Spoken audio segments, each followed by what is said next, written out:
Buongiorno e ben ritrovati con l'informazione flash di News Sicilia. I principali titoli della mattina. Il Presidente della Repubblica Sergio Mattarella a Pantelleria per il decennale del Parco Nazionale dell'Isola. Durante la cerimonia ospitata nell'hangar dell'aeroporto, il Capo dello Stato ha sottolineato l'importanza delle isole minori per l'equilibrio e il futuro del Paese.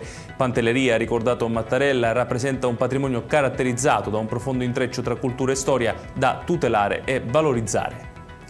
Il procuratore di Palermo Maurizio De Lucia, ascoltato dalla Commissione parlamentare antimafia, ha denunciato come alcuni detenuti mafiosi riuscirebbero a ottenere telefoni cellulari poche ore dopo l'ingresso negli istituti di pena, continuando così a impartire ordini. De Lucia ha inoltre segnalato l'interesse della criminalità organizzata per armi sofisticate e droni capaci di trasportare o sganciare ordigni.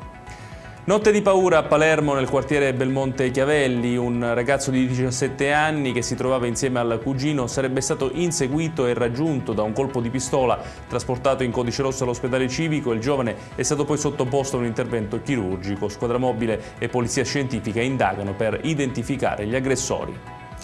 Aggressione con un'accetta nel centro di Siracusa. Un trentenne è stato arrestato dalla polizia con l'accusa di tentato omicidio dopo aver aggredito due cittadini tunisini al foro siracusano, ferendone uno.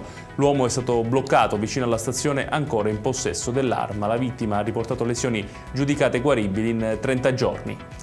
E chiudiamo con il caro carburante. L'associazione trasportatori minaccia un nuovo fermo nei porti siciliani in assenza di risposte entro settembre. Il segretario siciliano Salvatore Bella denuncia un prezzo del gasolio arrivato a 2,40 € al litro e chiede al governo la proroga del credito d'imposta, oltre a interventi nazionali e regionali a sostegno delle imprese.